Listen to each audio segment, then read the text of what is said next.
Hey guys, tonight we're going to step back, way back, to a time of dusty roads, simple tools, and the rhythmic hum of creation. Tonight, we're slipping into the sturdy, practical sandals of a Roman potter.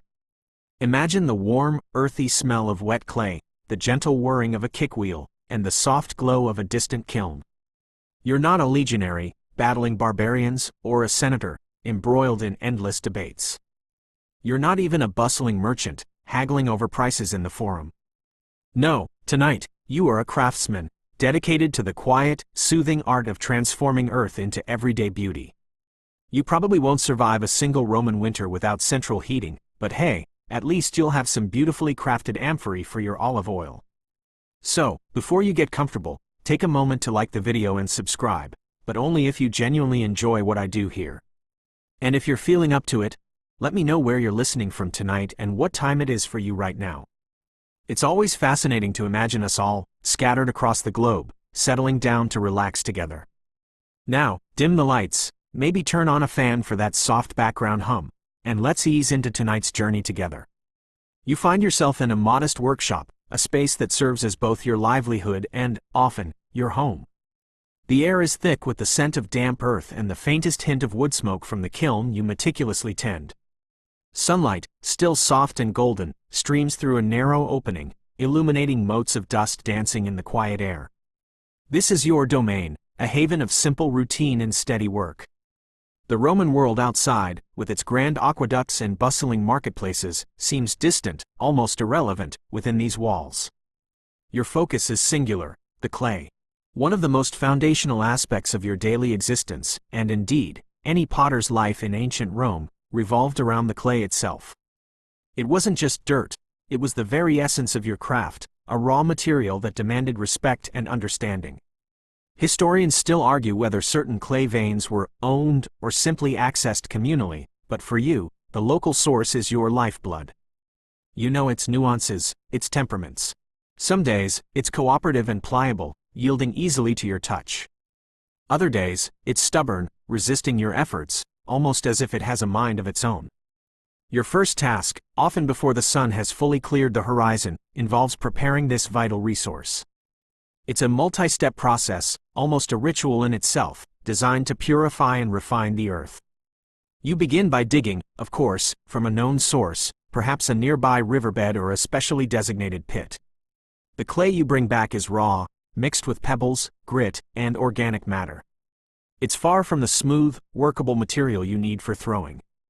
You might use a simple wooden shovel, or perhaps even your hands, to loosen the soil. The work is repetitive, almost meditative, as you focus on the simple act of extraction. Once collected, the clay undergoes its first transformation, purification. You learn to wash the clay, a process known as levigation, which involves stirring it in large vats of water.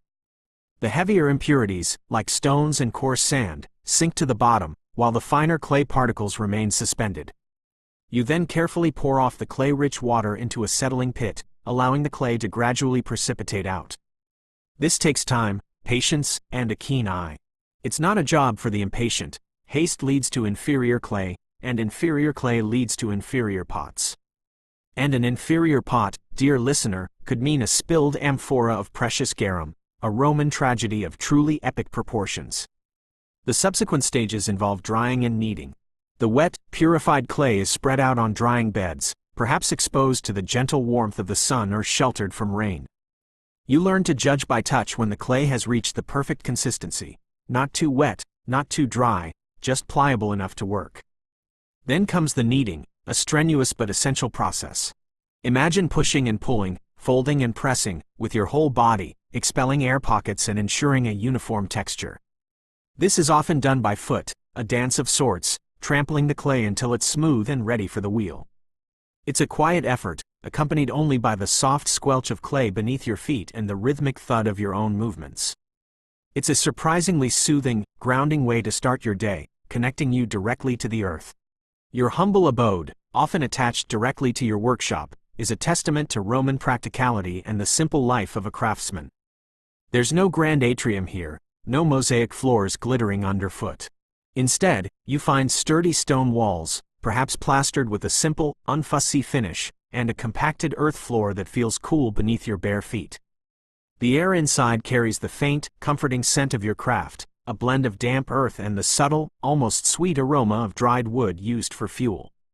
It's a space designed for function, where every item has its purpose, minimizing clutter and maximizing utility.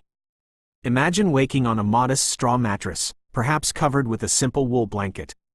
The light filtering in isn't from grand windows, but from small, unglazed openings high on the wall, or perhaps through the wide, open doorway that connects your living space to the workshop.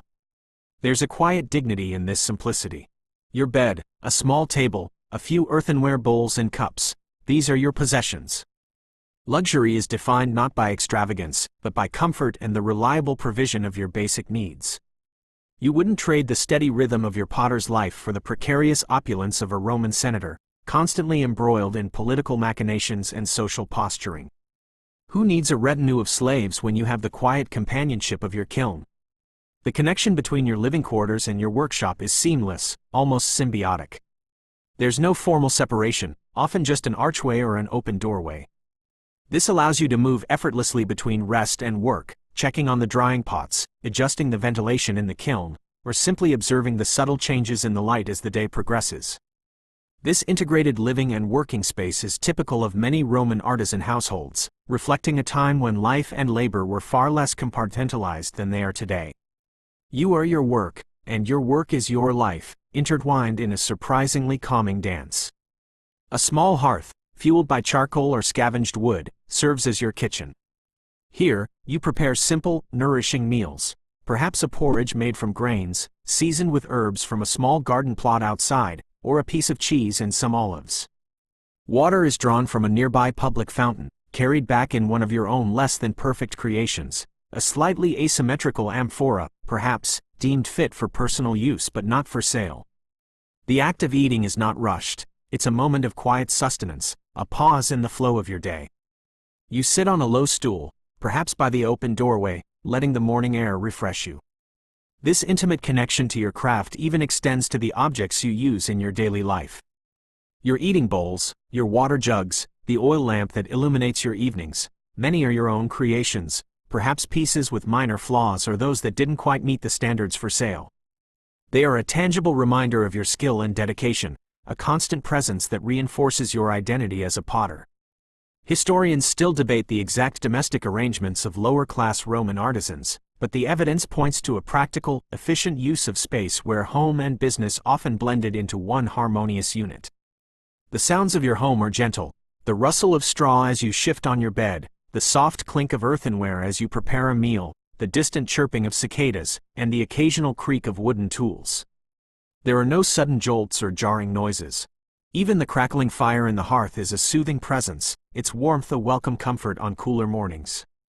This consistent, low-level sensory input contributes to the overall tranquility of your existence. You live in tune with the natural rhythms of the day and the quiet demands of your craft. In the evening, as the light fades, the small oil lamp, probably one you crafted yourself, casts flickering shadows on the walls. The familiar shapes of your unfinished pots, neatly stacked and waiting, become indistinct forms in the dim light. The day's labors are done, but the gentle presence of your work lingers. It's a reminder of continuity, of the satisfaction derived from creating something useful and enduring. You might spend a few quiet moments contemplating the day's progress, feeling the smooth, dried surfaces of your creations, or simply resting your weary hands. This connection to your materials, to the earth itself, grounds you in a way that few modern professions can replicate. It's a simple, honest life, lived close to the source of creation. The first blush of dawn, still cool and crisp, finds you already stirring. Your morning rituals are simple, unhurried. You rise from your modest sleeping mat, stretch the stiffness from your limbs, and perhaps splash cool water from a terracotta jug onto your face. There's no rush, no pressing appointments, only the gentle, inherent rhythm of the day's work awaiting you. The sounds are subtle, the distant crow of a rooster, the soft rustle of leaves outside, perhaps the occasional creak of your simple wooden stool as you sit for a moment. This quiet beginning sets the tone for a day spent in focused, deliberate creation. A key part of your early morning routine, even before you think about shaping anything, is the meticulous preparation of the clay. We talked about the initial purification and leviation, but now comes the final, crucial step, wedging. Think of it as the potter's equivalent of kneading bread dough, but with a different aim. You take a substantial lump of prepared clay, perhaps 10 or 15 pounds, and begin to work it on a sturdy wooden table or a specially designated patch of floor. The goal is twofold: to remove any remaining air bubbles that could cause your pots to explode in the kiln, a truly heartbreaking and noisy disaster, and to achieve a uniform, consistent texture. You use a technique that's almost like a slow-motion dance, pushing and folding the clay over itself, spiraling it inwards, then pressing down with the heel of your hand. It's a full-body exercise, engaging your core, your arms, and your shoulders. The clay resists at first, dense and cool, but as you work it, it slowly warms under your hands, becoming more pliable, more yielding. The rhythmic thump squish becomes a meditative sound, a backdrop to your thoughts. You might even find yourself lost in the motion, your mind clearing as your muscles engage in this repetitive, essential task. Historians still debate the specific variations of wedging techniques across different Roman workshops, but the core principle of de-airing and homogenizing the clay remains universal. You learn to feel the clay, to understand its readiness through touch alone. There's a particular resilience, a certain elasticity, that tells you it's perfectly prepared. Too soft, and it will collapse on the wheel. Too stiff, and it will fight you every step of the way. It's a skill honed over years, passed down from your elders, or perhaps discovered through countless trials and errors. And let me tell you, if you thought making sourdough was an art, try getting a perfectly uniform lump of clay without any hidden air pockets. One tiny bubble could ruin hours of work. During this time, you might also be preparing your tools. These are simple but essential: a wooden rib for shaping, a wire or string for cutting the pot from the wheel, sponges made from natural materials, and various small wooden or bone tools for detailing. You inspect them, perhaps clean off any dried clay from the previous day, and arrange them neatly within arm's reach of your potter's wheel. This small act of organization is part of the overall soothing ritual, a preparation not just of materials, but of your mind for the focused work ahead. The morning light continues to brighten, perhaps illuminating the piles of dried wood near the kiln, or catching the dust motes dancing in the workshop. You might take a moment to briefly check on the drying pots from yesterday's efforts, ensuring they're progressing steadily towards the leather hard stage, neither drying too quickly nor too slowly.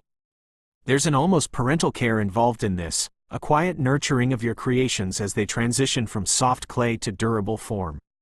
It's a gentle start to the day, grounded in the physical world, demanding patience and attention to detail. This isn't a job where you can rush. The clay dictates the pace. With the clay perfectly wedged and your tools laid out, you move to the heart of your workshop, the potter's wheel. This isn't the electric, foot-pedaled marvels of today, but a sturdy, simple kick wheel, probably made of wood, with a heavy flywheel beneath the surface. You sit on a low stool, positioning yourself comfortably, and place a lump of the prepared clay precisely in the center of the wheel head.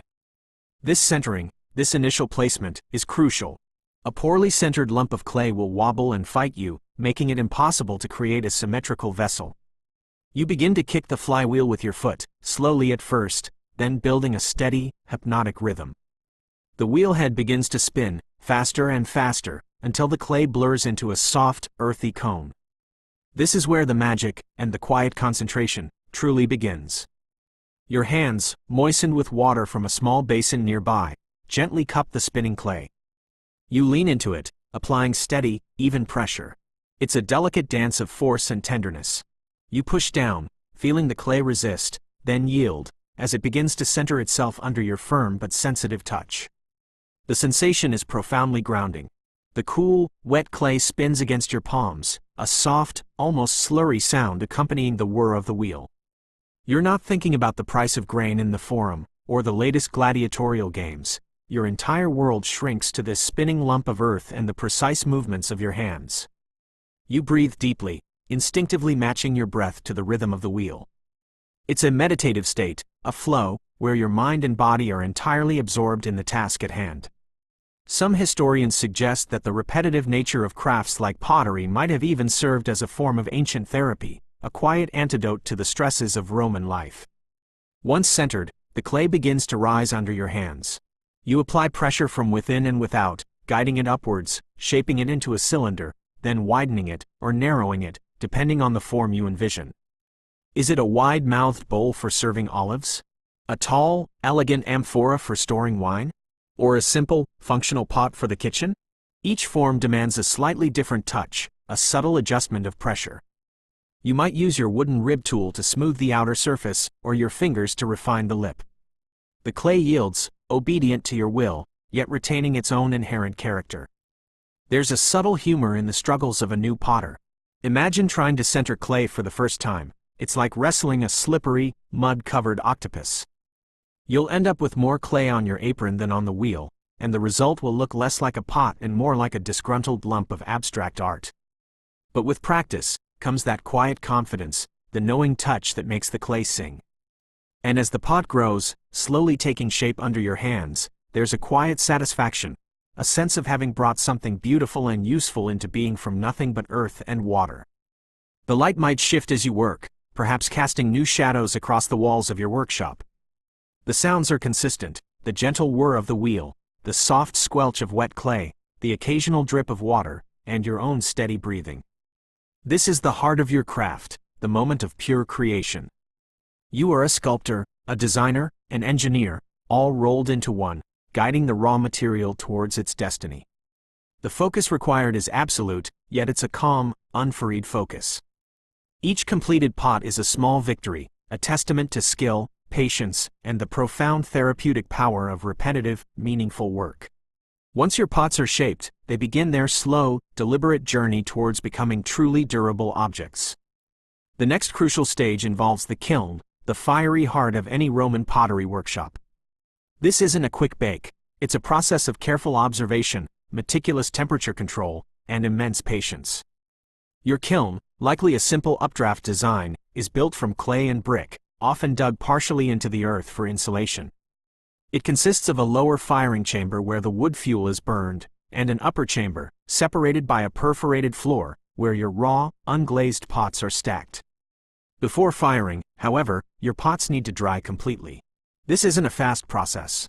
They sit on shelves in your workshop, slowly releasing their moisture to the air.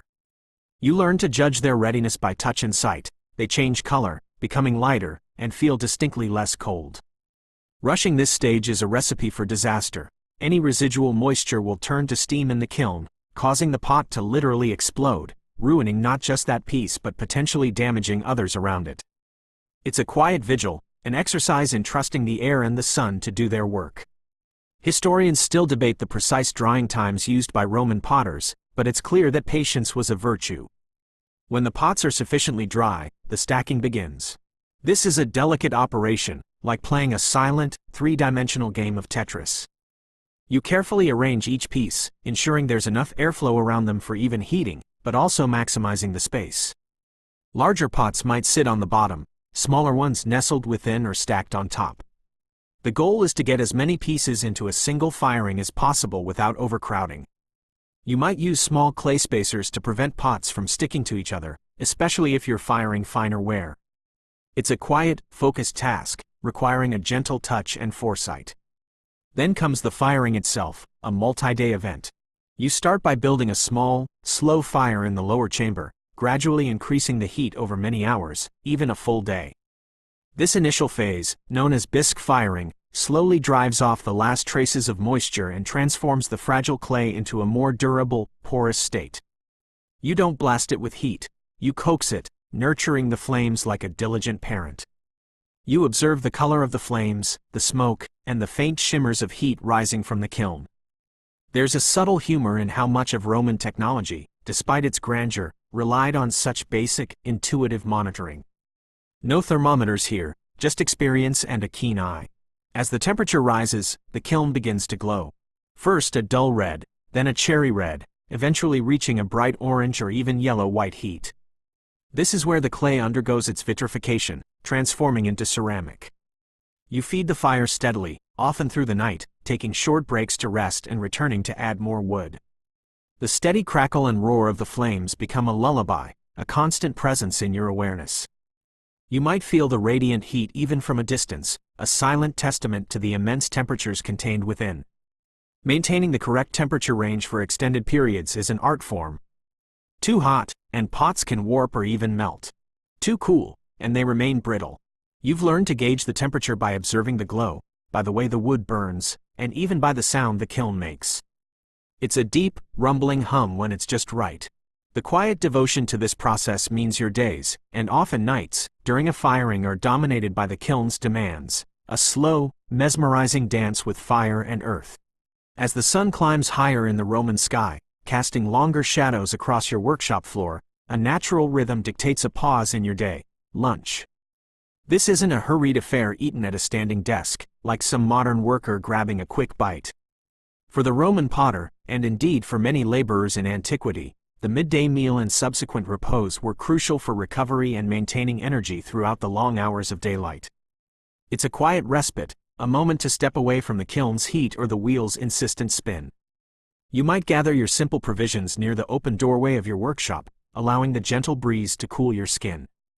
Your meal is typically basic but nourishing. Perhaps a handful of olives cured in brine, a hunk of freshly baked bread, not the fluffy white bread of the wealthy, but a denser, coarser loaf made from local grains, and a piece of cheese. A small pot of lentils or chickpeas, simmered with herbs, might round out the meal. To drink, plain water, or perhaps a diluted wine, posca, mixed with water, a common thirst quencher for Roman laborers, offering a mild tang and a bit of energy. There's a certain unadorned pleasure in this simplicity, a direct connection to the land that provides your sustenance. The act of eating is slow, deliberate. You chew your food thoroughly, savoring the flavors, the textures. This isn't a time for conversation or debate, but for quiet contemplation. You might watch the swallows darting in and out of the eaves, or observe the clouds drifting lazily across the sky. The sounds of the bustling city, if you're near one, seem to fade into the background. Your workshop is a sanctuary, and this meal within it is a period of quiet restoration. Historians often note the significant role of the midday meal in Roman daily life, acting as a crucial break in the demanding workday. After eating, the most important part of the midday routine begins, the meridiatio, or midday rest. This isn't just a short break, it's often a full hour or two of quiet repose, a mini siesta to escape the oppressive heat of the Roman afternoon sun. You might stretch out on a mat in a shaded corner of your workshop, or even find a cool, damp spot on the earth floor. The goal is to truly rest, to allow your muscles to recover and your mind to quiet. This isn't about productivity in the modern sense, it's about sustainable effort, understanding that a body needs to recharge to perform its best. Sleep might come easily, a light doze accompanied by the gentle hum of cicadas outside. Or you might simply lie awake, eyes closed, listening to the quiet sounds of your environment, the distant bleating of sheep, the occasional chirping of a bird, the soft crackle of embers in the kiln, still warm from the morning's firing. There's no guilt in this inactivity, no sense of time wasted. It's a recognized, essential part of the Roman day, particularly for those engaged in physical labor. Imagine if we all took a mandatory hour to just be in the middle of our workday. We'd probably be a lot less stressed, and maybe, just maybe, our pottery would be perfectly symmetrical. When you finally rouse yourself from your midday rest, you feel refreshed, re-energized. The hottest part of the day has passed, and the air feels slightly cooler, more breathable.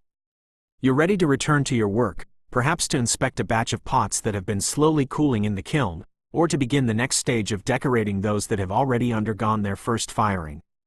This period of rest is a testament to the wisdom of ancient practices, understanding that the human body and mind operate best when given natural breaks and opportunities for replenishment. It's a surprisingly soothing component of your daily routine, a reminder that even in a bustling empire, quiet moments of self-care were woven into the fabric of life. As your creations progress from soft clay to leather hard, and then through their first firing, another subtle but significant part of your routine emerges, the act of marking your pots. This isn't always about grand artistic statements. Often, it's about practical identification, or even just leaving a humble, almost anonymous signature. You might use a simple wooden stylus, a blunt piece of metal, or even just your thumbnail to incise marks into the still damp clay.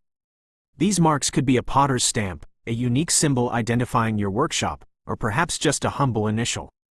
One common reason for marking was for inventory and tracking. Imagine hundreds of pots moving through your workshop, or perhaps through a larger communal workshop where several potters shared kilns. A simple mark could denote the batch number, the type of vessel, or even the individual potter responsible for its creation.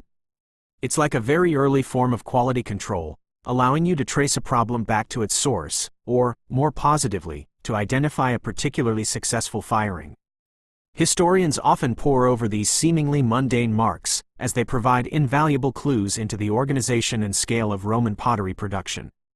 Beyond the purely practical, there's also the subtle, almost subconscious desire to leave your mark. Not every piece you create will bear an elaborate signature like some modern artists. Many Roman potters remained largely anonymous figures, their names lost to time, their legacy preserved only in the enduring forms of their work. Yet, even a small, almost invisible thumbprint or a faint, hastily scratched symbol on the base of a pot can be a personal touch, a quiet declaration of, "I made this." It's a moment of connection between creator and creation, a whisper across millennia. Sometimes, the markings are more functional. If you're making bricks or roof tiles, for example, you might stamp them with the legionary unit that commissioned them, or the name of the estate where they were produced. These aren't just decorative. They're historical documents in clay, telling stories of Roman infrastructure and military movements. The peculiar variations in these stamps can even help modern archaeologists date sites with surprising accuracy. It's a quiet testament to the pervasive bureaucracy of the Roman Empire, even down to your humble pots. The tools for these marks are often simple, perhaps a specially carved wooden or bone stamp, or just a simple pointed stick. You would press or draw the mark into the clay when it was at the perfect stage of dryness, firm enough to hold the impression, but still soft enough to yield easily. Too wet, and the mark would blur. Too dry, and the clay would crack. It's another small skill in your repertoire, honed by practice and observation. And honestly, it's far less stressful than trying to remember all those complicated Roman numerals for your inventory. Perhaps you occasionally experiment with more elaborate designs. A simple decorative flourish on the rim of a bowl, or a small, almost hidden animal figure impressed into the base of a lamp. These are not for mass production, but for your own satisfaction, or perhaps for a special commission. These quieter acts of artistry speak to the human desire for beauty, even in the most utilitarian objects. Historians still debate the extent to which individual artistic expression was valued among artisan classes in Roman society, but these small touches suggest a quiet, personal pride in one's work. You might spend a quiet part of your afternoon dedicated to these small, deliberate acts of marking. It's a precise task, demanding a steady hand and keen eyesight. The workshop is quiet, perhaps only the gentle rustle of the drying pots or the distant sounds of daily life outside. It's a moment of focused attention, a last touch before your creations enter the intense heat of the kiln, where their marks will be forever sealed into their very fabric. After the careful hours spent creating and firing your pots, the next stage of your day shifts from solitary creation to gentle interaction, bringing your wares to the local market or forum. This isn't a high-pressure sales environment, it's a more communal, unhurried exchange, deeply woven into the fabric of Roman daily life. You wouldn't load up a massive cart with thousands of identical items, but rather a manageable collection, perhaps carried in sturdy baskets or on a simple wooden handcart. Imagine the journey to the market.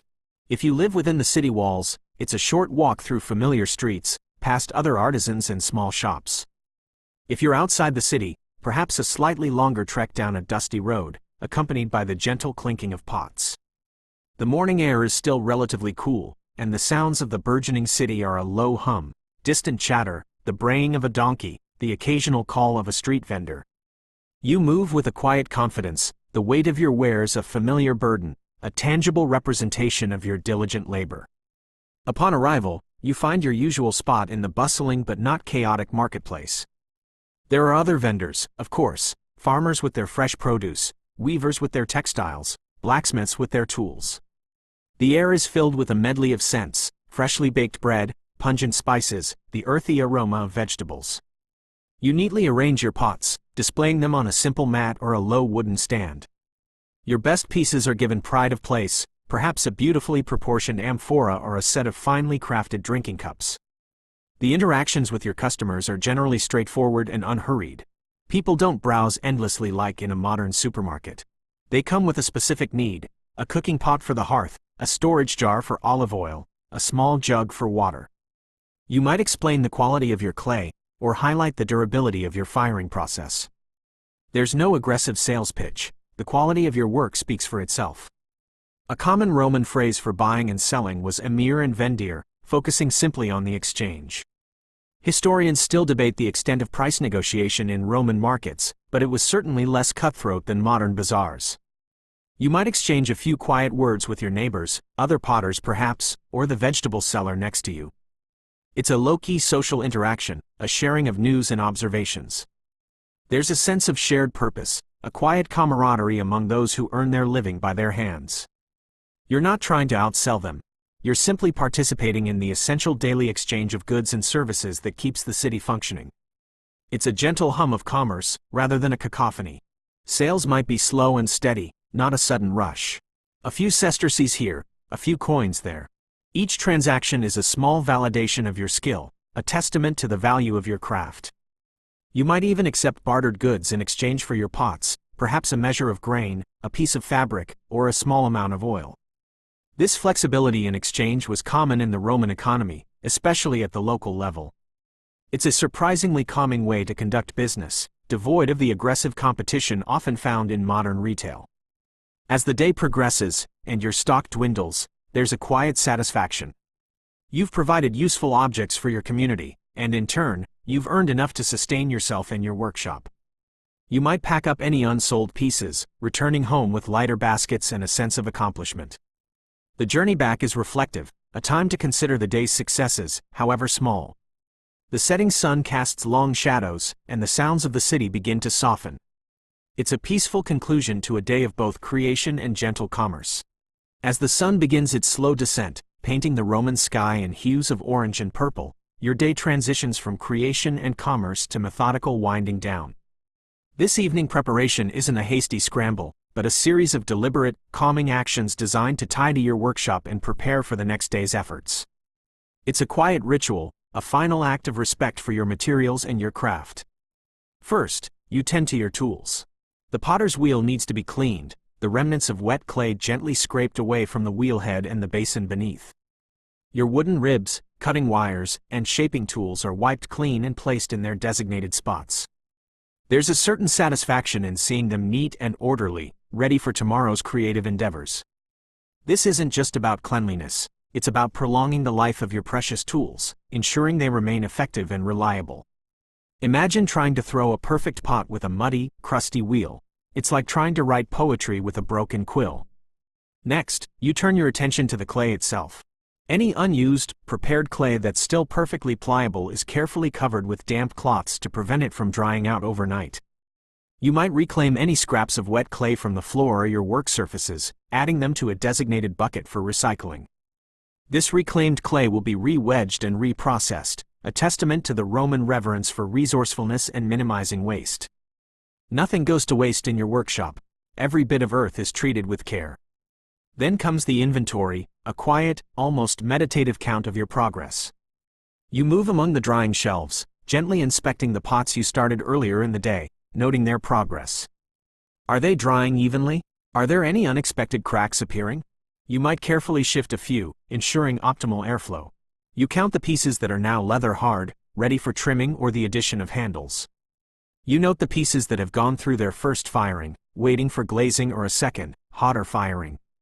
This silent tally is a way of appreciating the tangible output of your labor, a simple measure of your day's success. The atmosphere in your workshop grows softer as the light fades. The sounds outside become more subdued, the distant chatter of neighbors preparing their own evening meals, the occasional bark of a dog, the gentle rustle of leaves in the evening breeze.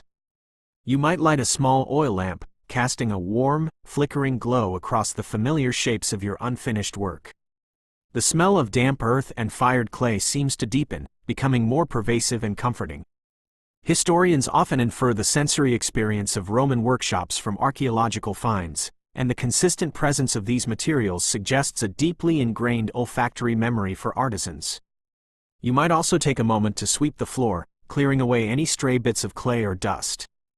This final act of tidying brings a sense of closure to the workday. It's a way of signaling to yourself that the productive hours are done, and it's time to shift your focus to rest and personal reflection. There's no pressure to work late into the night. The slow pace of your craft dictates a natural end to the day's physical demands. This deliberate winding down is more than just chores, it's a mental transition, a way of shedding the day's gentle responsibilities and preparing for the quietude of the evening. It allows your mind to relax, knowing that everything is in order for the morning. You're not leaving a chaotic mess. You're leaving a workshop primed for tomorrow's quiet creativity. While much of your day as a Roman potter is spent in quiet, focused labor, it doesn't mean your life is entirely solitary. There's a subtle, understated social rhythm that weaves through your existence, connecting you to your community and fellow artisans. This isn't the boisterous social scene of the Roman elite, but a calmer, more grounded form of interaction. Imagine the casual greetings exchanged with neighboring shopkeepers or fellow potters if your workshop is part of a larger artisan district. You might share tips on clay sources, discuss the quirks of a particular kiln, or simply offer a nod of recognition as you pass by. These are the quiet conversations, the shared glances of understanding between people who share a common trade. There's a certain respect that comes from knowing someone else understands the subtle frustrations of a cracked pot or the quiet triumph of a perfectly fired batch. Historians often infer these informal networks from the clustering of workshops in archaeological sites, suggesting a lively, if subdued, community of craftspeople. Your social life might also revolve around the public spaces where you draw water, or the communal ovens if you don't have your own. These are not just functional points, they are hubs for casual interaction. As you wait your turn, you might exchange a few words with a baker's apprentice or a woman collecting water for her household. These are fleeting but frequent connections, grounding you in the daily life of your neighborhood. There's a gentle humor in trying to explain the precise nuances of firing temperatures to someone who spends their day kneading dough. Their eyes might glaze over slightly, but the shared humanity is still there. Even the market, which we discussed earlier, serves a social function beyond just commerce. It's a place to see and be seen, to observe the flow of daily life, and to feel connected to the wider community. You might overhear snippets of news, local gossip, or discussions about upcoming festivals. You're a silent observer, absorbing the world around you, while still maintaining your focus on your wares. This indirect engagement is often just as significant as direct conversation, building a sense of belonging without demanding constant interaction. Perhaps once a week, or on special occasions, you might gather with a few other potters for a simple meal, sharing food and diluted wine. These gatherings wouldn't be lavish feasts, but humble affairs, where stories are exchanged and experiences shared. You might discuss new techniques you've heard about, or lament a particularly challenging batch of clay. These moments reinforce the bonds of your shared profession, offering a quiet sense of solidarity. It's a comfort to know that someone else understands why you might wake in the middle of the night, worried about a kiln cooling too quickly. Children, too, play a role in your social fabric. Your own children, if you have them, would likely be learning the trade from a young age, starting with simple tasks like sorting dried clay or carrying water.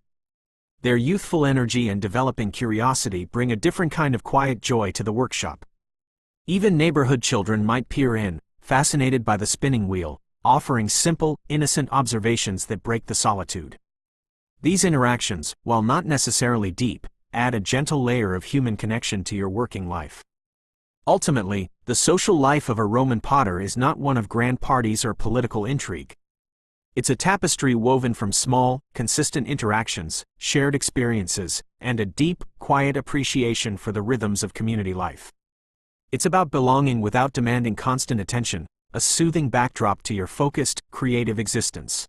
Even in the most disciplined of routines, life throws its gentle curveballs. For a Roman potter, this might manifest not as a dramatic crisis, but as an unexpected challenge in the workshop, like a hairline crack appearing during drying, or a piece warping slightly in the kiln. These aren't moments for despair, but for practical problem solving, a quiet test of your experience and resourcefulness. Imagine discovering a small crack developing on the rim of a beautifully thrown bowl as it dries. Your heart might sink just a fraction, but panic isn't an option. Instead, you calmly assess the damage. Is it shallow enough to repair? Or is it deep, signaling that the piece is destined for the reject pile? If it's repairable, you might gently moisten the area and try to coax the clay back together, perhaps using a thin slip of wet clay as a patch. It's a delicate operation, requiring a steady hand and immense patience, almost like performing miniature surgery on your creation. You might remember that perfectly symmetrical amphora from earlier sections. Now imagine a tiny blemish threatening its perfection. It's a minor tragedy, but one you're equipped to handle. Another common challenge might arise during the firing process. You've diligently fed the kiln for hours, maintaining the heat, only to pull out a batch of pots after cooling and find that some have warped. Perhaps a section of the kiln got hotter than another, or a pot was stacked imperfectly. This is a quiet disappointment, certainly, but also a learning opportunity. You examine the damaged pieces, trying to understand what went wrong. Was it the stacking? The fuel? The clay itself? Each mishap becomes a lesson, subtly refining your technique for the next firing. Historians still debate the percentage of wasters, spoiled pottery, in Roman kilns, but it's clear that imperfections were a normal part of the production process. Sometimes, a batch of clay itself might prove stubborn. Despite all your wedging and preparation, it might feel too short, or too sticky, or simply not as workable as usual. You can't simply abandon it. You might try re-wedging it with a bit more water, or adding a small amount of sand or grog, pre-fired, ground-up pottery, to alter its plasticity.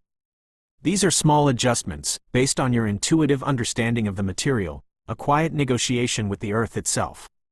It's a bit like a baker dealing with temperamental dough. Sometimes it just needs a little extra love, or a different ingredient. Even the simplest tools can present challenges. A wooden rib might splinter, or your cutting wire might break. You don't have a modern hardware store down the street. Instead, you rely on your ingenuity. You might carve a new rib from a piece of scrap wood, or try to mend the wire with a sturdy knot. These moments, while momentarily frustrating, reinforce your self-reliance and connection to basic craftsmanship. There's a certain satisfaction in fixing something with your own hands, rather than simply replacing it.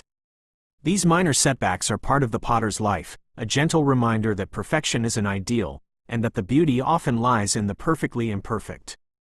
There's no harsh self-reproach, no angry outbursts. Just a calm, measured response, and the quiet determination to learn from the experience and move forward. It's a very Roman approach, practical, resilient, and always focused on the task at hand. The workshop remains a place of quiet industry, even when small challenges arise. The art of pottery, like many crafts in Roman times, was often a multi-generational affair, with knowledge and skills passed down through families. This meant your workshop wasn't just a place of solitary labor, but often a quiet hub of learning, with younger hands observing, assisting, and slowly, gently, absorbing the rhythms of the trade. The presence of apprentices, whether they were family members or formally indentured, added another subtle layer to the soothing daily routine. Imagine a young apprentice, perhaps a child of 8 or 10, beginning their journey in your workshop. Their initial tasks would be simple, almost meditative, sorting dried clay, fetching water, grinding temper for the clay, or carefully moving leather hard pots to drying racks. These aren't demanding jobs, but rather opportunities for observation. They watch your hands as you center clay, they listen to the subtle hum of the wheel, and they learn the importance of patience and precision. There's a quiet satisfaction in guiding these young minds, seeing their curiosity sparked by the simple act of creation. Historians often infer the age at which children began apprenticeships from archaeological findings of child-sized tools or workshop layouts, suggesting a very early introduction to labor. As they grow, their tasks become more complex. They might learn the strenuous art of wedging clay, feeling the material transform under their developing strength. You'd guide their hands, showing them the correct pressure, the precise folding motion. It's a patient teaching, with repetition being the most effective instructor.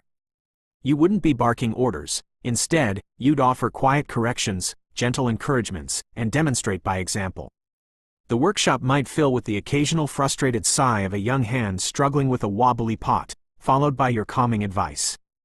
It's a reminder that everyone starts somewhere, even master potters. The presence of an apprentice adds a gentle hum to the workshop. It might be the quiet scrape of a small broom as they sweep the floor, the soft splash of water as they fill a basin, or the occasional question whispered in respectful tones. There's a continuity to this, a sense of tradition being carried forward. You are not just making pots, you are cultivating the next generation of artisans, ensuring the craft endures. And let's be honest, having an extra set of hands to haul water or carry dried wood to the kiln is surprisingly soothing on your own aging back. Family members, too, might contribute to the daily routine without formal apprenticeship. Perhaps an older parent might assist with preparing meals, or a spouse might help with organizing finished wares for market. This communal effort transforms the workshop into more than just a place of business. It becomes an extension of the family home, infused with the quiet energies of shared purpose and mutual support. It's a natural, organic system of collaboration, where everyone understands their role in the delicate dance of creation. The sounds of young voices, the gentle rustle of their movements, the occasional clink of a dropped tool. These are all part of the ambient soundscape of your workshop. They are not jarring interruptions but rather soft additions to the established rhythm of your day. It's a peaceful coexistence of seasoned expertise and budding enthusiasm, all focused on the surprisingly soothing task of transforming humble earth into lasting forms. The quiet lessons learned in your workshop extend far beyond the technical aspects of pottery. They encompass patience, discipline, and the quiet satisfaction of a job well done. While much of your daily output as a Roman potter focuses on practical, utilitarian wares, amphorae for wine, bowls for food, tiles for roofs, your craft occasionally ventures into areas of quiet artistry. This could be the creation of oil lamps, small figurines, or perhaps even decorative architectural elements. These pieces, while still rooted in functionality, allow for a different kind of creative expression, adding a touch of subtle beauty to the mundane. Consider the humble oil lamp.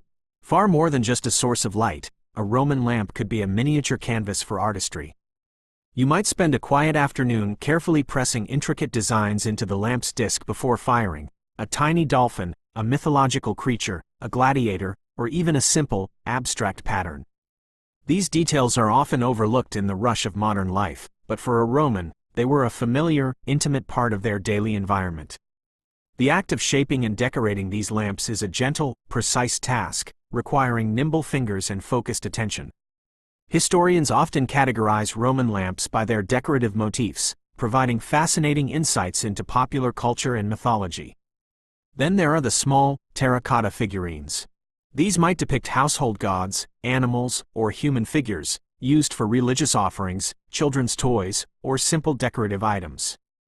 Creating these requires a different skill set than throwing a pot on the wheel. You'd likely hand model them, or perhaps use molds to replicate popular designs. The process is slow, additive, building up the form piece by piece, then meticulously carving or incising details. It's a meditative act of miniature sculpture, transforming a lump of clay into a recognizable, often endearing, shape. The quiet concentration needed for such delicate work is surprisingly soothing. Even your more practical pots might occasionally receive a touch of decorative flair. A finely incised band of geometric patterns around the rim of a mixing bowl, or a subtle, impressed stamp on the handle of a jug. These aren't elaborate paintings. Roman potters often relied on the form itself, or simple surface treatments, for aesthetic appeal. Slip painting, where you apply a thin layer of liquid clay of a different color to create patterns, could also be used, adding subtle contrasts. Imagine tracing delicate lines on a pot, the slip flowing smoothly from your brush. It's a quiet, rhythmic dance of hand and clay. There's a subtle humor in finding tiny, almost invisible, flourishes on ancient pottery that clearly show a potter just having a bit of fun. This foray into artistic pieces offers a break from the repetitive demands of mass production. It allows you to explore the more expressive side of your craft, to create objects that are valued not just for their utility, but for their inherent beauty. The firing process for these delicate items might be even more nerve-wracking, as intricate details can easily crack or warp. But the satisfaction of pulling a perfectly formed and decorated lamp or figurine from the kiln is immense, a quiet triumph of skill and patience. You might dedicate specific days or even weeks to these more artistic endeavors, especially during periods when demand for common wares is lower, or the weather is less conducive to working with large quantities of clay outdoors. It's a different kind of focus, less about sheer volume and more about refinement and detail. The workshop feels a little quieter, perhaps, as you concentrate on the minute aspects of these unique creations. It's a peaceful reminder that even in a highly functional society, there was always room for the quiet pursuit of beauty, even if that beauty was often understated and humble. The life of a Roman potter, while seemingly repetitive, was deeply intertwined with the natural rhythms of the seasons and the gentle pulse of community festivals. These cyclical changes offered not just variations in your workload, but also welcome periods of rest, celebration, and reflection. Imagine the spring, a time of renewed energy. The milder weather makes clay preparation easier, as the earth is softer and the sun's warmth aids in drying. You might find yourself more productive, throwing more pots, knowing that the summer months will bring increased demand. The sounds of spring are gentle, chirping birds, the distant bleating of lambs, and the soft rustle of new leaves. It's a time for quiet growth, both in your workshop and in the world around you. Summer, however, brings its own challenges and opportunities. The intense Roman heat might necessitate adjustments to your working hours, perhaps focusing on the cooler mornings and evenings, and extending that midday meridiatio we talked about. The drying process is much faster, which can be a blessing, but also demands more vigilance to prevent cracking. This is often a peak time for production, as harvests bring new wealth and opportunities for trade. The air fills with the hum of insects and the distant sounds of agricultural labor, a constant reminder of the season's bounty. Autumn brings a different kind of beauty and rhythm. The air cools, and the light takes on a softer, golden hue. This might be a time for firing your kilns more frequently, preparing for the cooler months ahead when clay might be harder to extract and dry. The smells shift too, from the fresh scent of earth to the richer aroma of wood smoke and ripening grapes. You might also find yourself participating in local harvest festivals, simple celebrations of thanks that offer a welcome break from the wheel. Historians have extensively documented the agricultural calendar's influence on Roman daily life, and artisans were certainly no exception. Winter, for the Roman potter, was a time of quieter industry. The colder temperatures could make clay extraction and drying more challenging, perhaps limiting your output. This might be a period for more meticulous, detailed work, or for maintaining your tools and kiln. You might spend more time indoors, perhaps repairing worn equipment or planning for the next year's production. The crackle of your hearth fire becomes a more central sound, providing warmth and light. These quieter months were essential for rest and recuperation, allowing your body to recover from the more intense periods of the year. Beyond the seasons, Roman life was punctuated by a myriad of festivals and religious observances. While some were grand spectacles in the larger cities, many were localized, simpler affairs. A festival honoring a local deity, a harvest celebration, or a community gathering. These would offer welcome opportunities to step away from the workshop. You might attend local processions, participate in simple rituals, or simply enjoy a communal meal with your neighbors. These breaks, while perhaps short, were vital for social cohesion and spiritual nourishment. There's a certain soothing aspect to knowing that periods of rest and celebration are naturally woven into the fabric of your year. It's not a grind, it's a living, breathing cycle. As our journey through the surprisingly soothing daily routines of a Roman potter draws to a close, it's worth taking a quiet moment to reflect on the enduring legacy of these anonymous, diligent hands. Think of the countless pots, shards, and tiles unearthed by archaeologists across the former Roman Empire, each one a tangible echo of a life lived close to the earth, dedicated to craft. These are not just artifacts, they are silent testaments to the steady rhythm, the patient skill, and the quiet satisfaction that defined a Roman potter's existence. Every amphora, every oil lamp, every humble cooking pot tells a story, even if we don't know the potter's name. It speaks of the heavy tread of feet on clay, the rhythmic whir of the wheel, the focused gaze into the fiery heart of the kiln. It whispers of mornings spent wedging, afternoons spent shaping, and evenings spent contemplating the day's slow progress. These objects, now brittle with age, once held wine, oil, grains, or simply illuminated a humble Roman home, providing comfort and utility for generations. Historians still rely heavily on pottery fragments to reconstruct ancient trade routes, daily diets, and even social hierarchies, a testament to the pervasive and indispensable role of the potter. Their legacy isn't built on grand monuments or soaring rhetoric, but on the quiet, persistent act of creation. It's in the perfectly rounded belly of a storage jar, the delicate curve of a lamp's handle, the subtle variations in texture and color that betray a human touch. In a world that often prizes speed and instant gratification, the Roman potter's life reminds us of the profound value of patience, of working with natural materials, and of finding deep satisfaction in the repetitive, meditative acts of craftsmanship. There's a gentle humor in thinking how much stress we put ourselves through with our fast-paced lives, when a Roman potter probably had a more balanced sense of calm simply by working with earth. You, as that Roman potter, would have contributed to this silent legacy. Your hands, calloused and strong, would have shaped Earth into enduring forms, each one a small, functional artwork. You might not have been famous, your name might not have been carved into marble, but your contribution was fundamental to the daily lives of countless Romans. You clothed their homes, stored their food, and illuminated their nights, all through the quiet alchemy of clay and fire. The life we've explored tonight was one of simple pleasures: the feel of cool, wet clay, the warmth of the kiln, the satisfaction of a perfectly thrown pot, the gentle hum of the wheel, and the quiet camaraderie of shared labor. It was a life deeply connected to the elements, earth, water, air, and fire, and to the fundamental human need to create. It was a testament to the enduring power of routine, of meaningful work, and of finding peace in the ordinary. As the last echoes of the Roman potter's day gently fade, allow yourself to drift deeper into a state of quiet calm. Imagine the workshop growing dark now, bathed only in the soft, ambient glow of moonlight through a small window. The tools are clean, resting quietly, waiting for the dawn. The kiln has cooled, its last warmth a distant memory, holding its silent secrets until the next firing. Feel the soft weight of your blanket, the gentle support beneath you. Let your breath become slow and even, a steady, peaceful rhythm. The ancient world, with its daily routines and simple pleasures, now recedes, leaving only a sense of stillness and quiet satisfaction.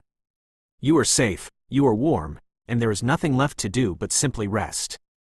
Let the lingering images of soft clay and gentle fire guide you towards a deep, peaceful sleep.